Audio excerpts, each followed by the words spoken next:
What's up everybody, it's Izzo. Welcome to the lab and welcome to Devlog 8. For the last 5 devlogs we've been working really hard just to get here. It all started with the lag that was found in a little playthrough from Devlog 1. That led to reworking all that code for saving and loading, which led to bugs and errors, which in turn called for a debugger for the game. Now here we are with the game ready to test and record and just waiting to be explored. So for today in the lab, we're really just chilling together, playing CodeName Allnight and exploring the Neo-Colonies. Before we get into it, little backstory. I had tested and fixed a lot of the loose ends in regards to saving and loading, including hooking up segment navigation to the new saving and loading logic, as well as the debugger, so files would be dumped not just at the end of the game, but anytime there's writing to files. I also had to fix a type of NPC called merchants and their robbery mechanics. Their logic was conflicting with the saving and loading piece. That all started with me just looking for places where the code toggles that update file flag, which should no longer be happening in any place except for that saving and loading logic.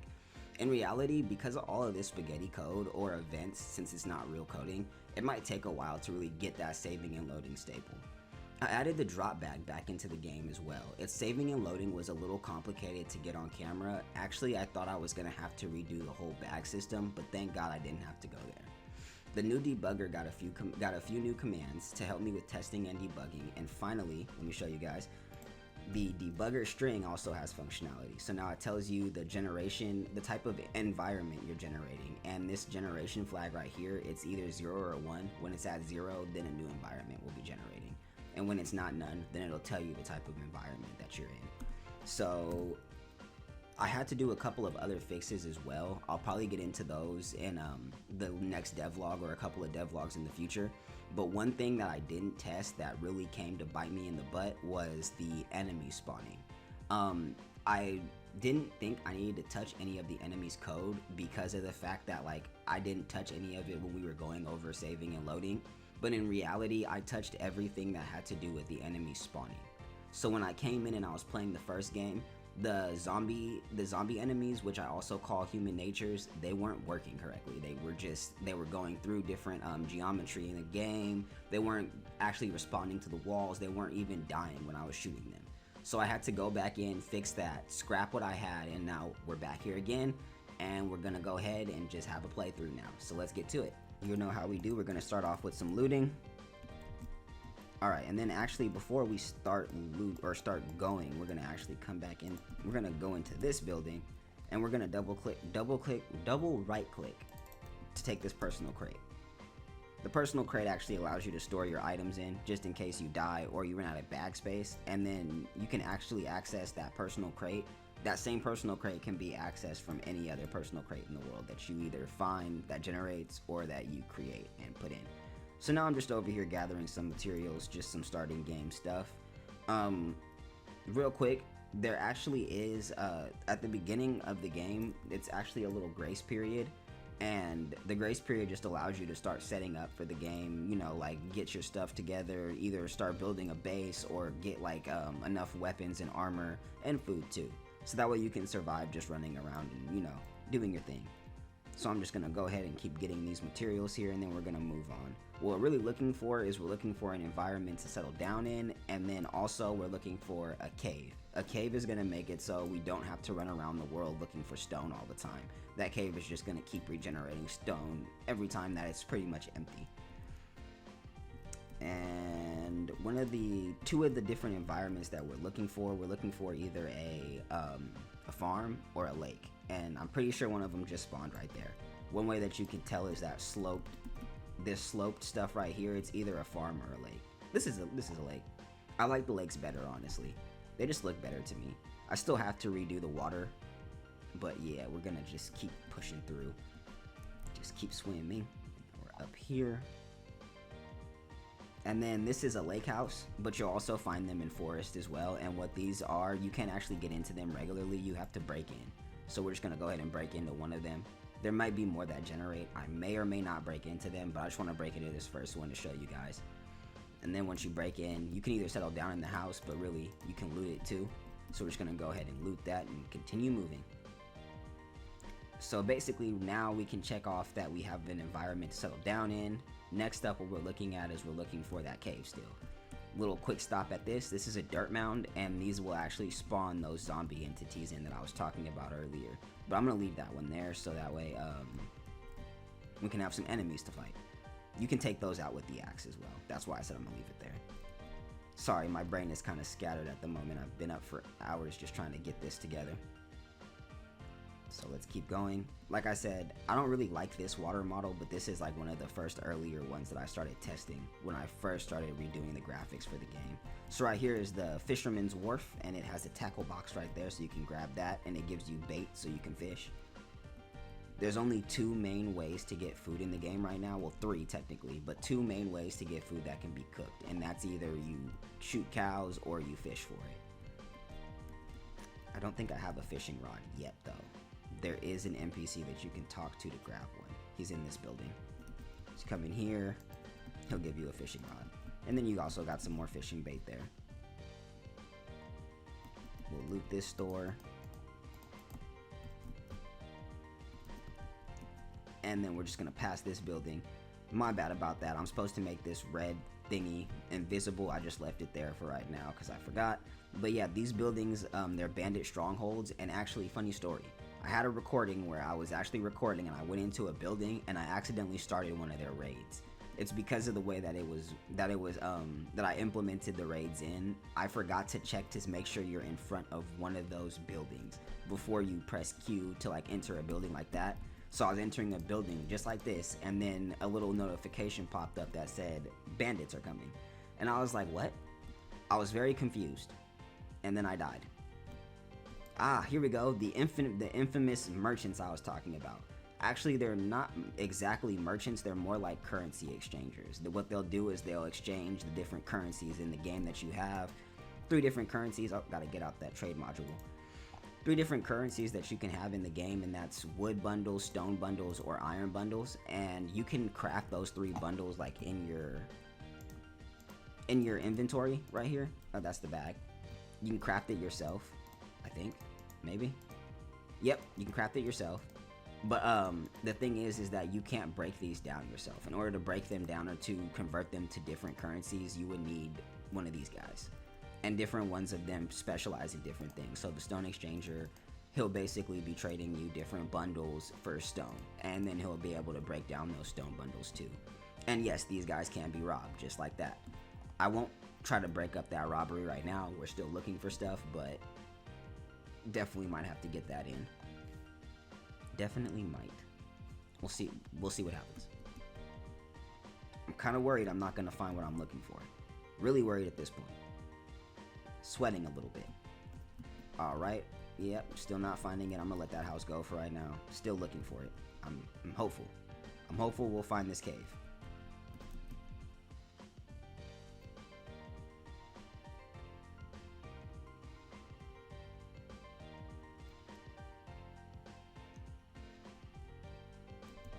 Let's see what my bag is doing. 95, okay.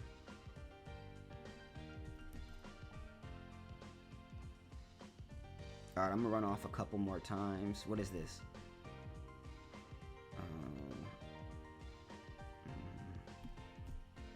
Okay, I know what this is. Okay, so yeah, this is probably all I'll do for today then. Well, today in the game. I won't go any further. One more. Ah, I'm glad I went that one more. Alright, so this building right here is where you would be able to mod stuff at. So this building is called the gun store, and it has 2 different consoles in it. What a console is it's basically something, it can modify all your weapons in game, like any weapon or like armor item that you have.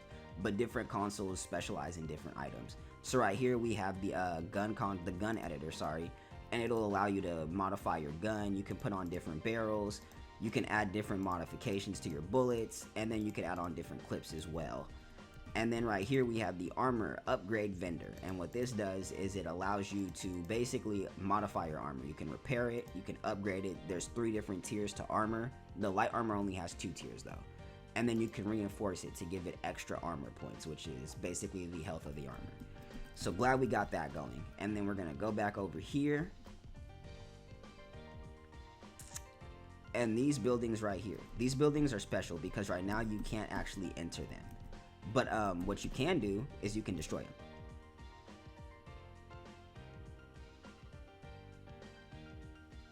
and then they'll give you materials like that. Boom. And you can they'll also give you crates too, so you can actually loot them and scavenge from them as well. And their crates spawn randomly. So what this one is it's a weapons crate. It give you armor, knives, guns.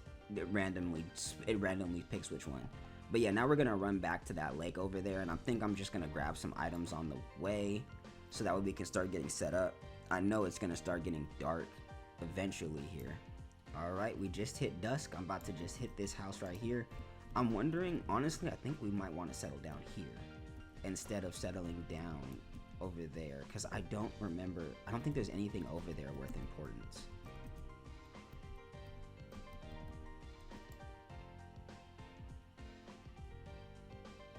Yeah, I think we might just settle down here, guys. Actually, yeah, right here. This will be fun. There was actually this one game that I had going for a while. It was one of the more stable builds that I had, and I built over here, and it was just a really good game that I had. So getting kind of nostalgic sitting here. So we're gonna go ahead and build here. So yeah, dusk lasts for about 2 minutes, so we got a little time to go ahead and set up. So what I'm gonna do is I'm gonna actually come in here, get a little setup going. All right, so what I like to do to get a setup going, first, that personal crate that I picked up in the beginning, I placed that down. I would do some inventory management, but I just did, so no need for that. And then one thing that's of importance is this, the campfire. It provides light for nighttime. In addition, it allows you to cook food. But there's actually a little secret about these things. What you need in order to cook raw iron, let me see, bring it up. I don't have any raw iron on me. So let's go ahead and take out all of my raw iron. Not that much, but you know. So what you need to cook this stuff is you need a furnace, but the furnaces can't be made regularly.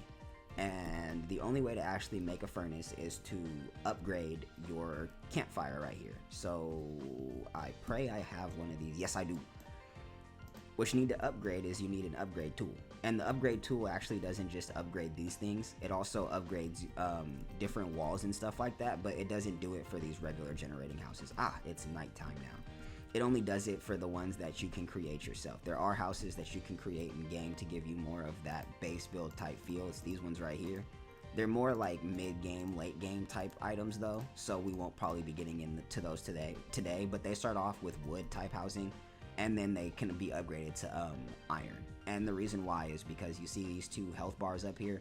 Those health bars are for the left and right walls, so you'll have to keep those defended, and you'll have to keep those healthy. That's what this tool is used for. It's used to repair the walls, and you'll need each of the materials for it too. I'll show you guys real quick.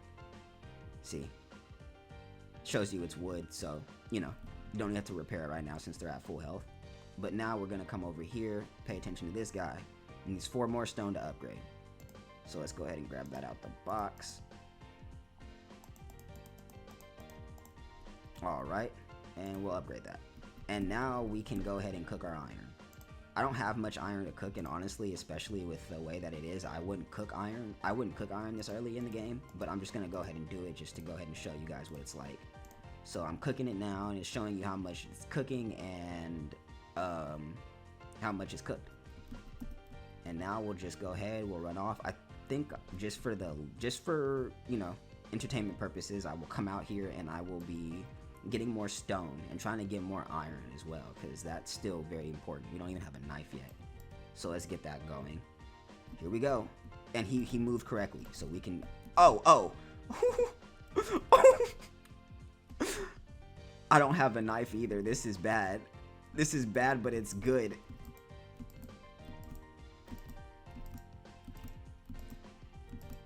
I don't know how I'm gonna actually. Ooh, barely made it. Them platforming mechanics, man, they just came in handy and saved my butt. I think it's time to go home. There was 3 of them that just spawned. That. I don't know. This is only day 1. I should not have seen that. I shouldn't have seen that, and now that I have, I'm kind of scared. That's crazy. I've like looted a lot, right? And I haven't found 1 knife. The luck of this, the luck of this draw is not working for me. This is a horror show. This is fitting for October. Running through here, trying not to shoot anything. See? Does he work? See, if I was really just playing as like just to play, I wouldn't test to see if he works. But like he should have ran into. Ah! I hope I can cut that out.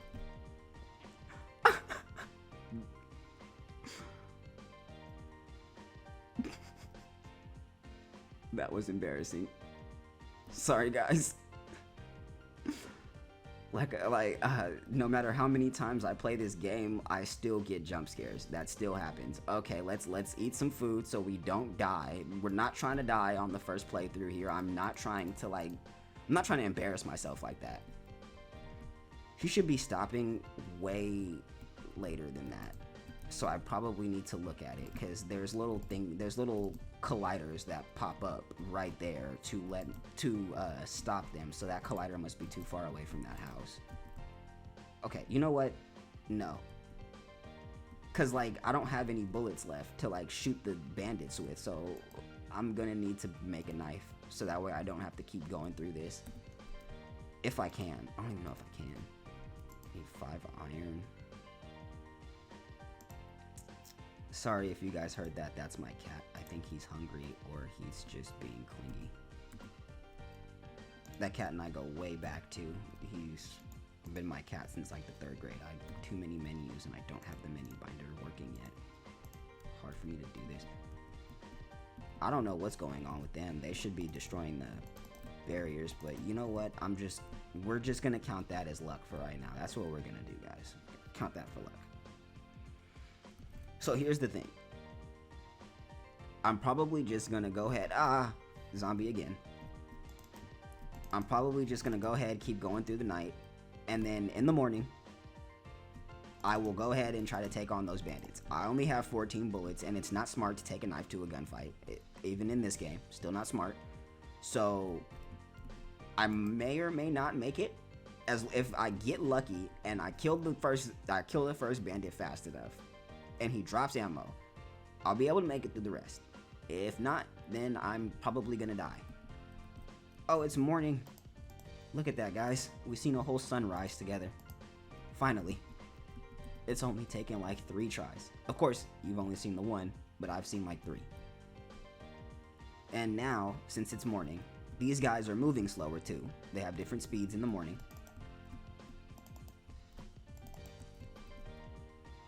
Let's go ahead and finish this off with a good old-fashioned roughhousing. He shot me twice. Oh, Jesus. Go ahead and heal real quick and get back to it. No, you're not shooting me again. God. Yes, he dropped ammo. Finally, the luck of the draw is on our side. One more.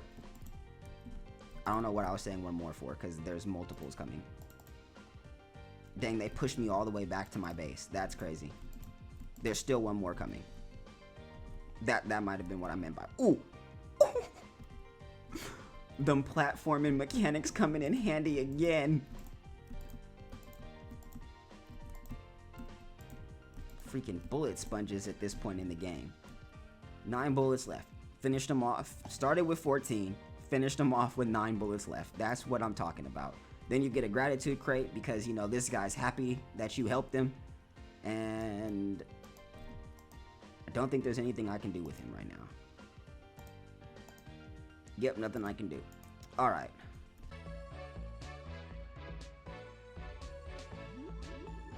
Alright guys, we did it. We survived a full day in a somewhat bugged Neo-Colonies. Woo woo! Also, we did more than just that. We got to see some human nature combat. We saved an iron exchanger. It's been just a very productive day, if I do say so myself. As you can see, we still have tons of work to get done to really make this game stable. But it was really just refreshing to be able to enjoy the fruits of our labor. We've worked for like 5 devlogs on this. We deserve this. You know what I'm saying, guys? And honestly, when designing and developing games, my first goal is to be able to play something. Then I'll go back and fix and innovate and do whatever is needed. But those tests and also that reward of seeing your work come to life, that's what really helps to give me that motivation to continue. And it also helps to come up with like new ideas of like how to continue to like make the game better. You know what I'm saying? Anyways, thanks for listening to my rant, and thanks for joining me in the lab today. Leave a like if you enjoyed today's lab project, let me know what you think in the comments, and subscribe to join me in the lab for more experiments. Alright guys, have a good one, see you for the next one.